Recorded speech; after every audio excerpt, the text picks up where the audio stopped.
Sunod namin na ginagamit is yung um, mga vitamins ng Battlecock. Battlecock, baka naman, no? So, meron tayong Bitmin Pro na ginagamit kasi ito pinaghiwalay natin yung mga bago nating mga inahin, yung mga bago nating mga manok ngayon na mga layer chicken ay yung kalahati ay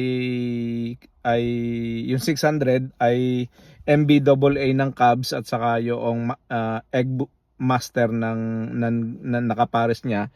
Dito sa 500 ang ginagamit natin is yung Bitmin Pro, no?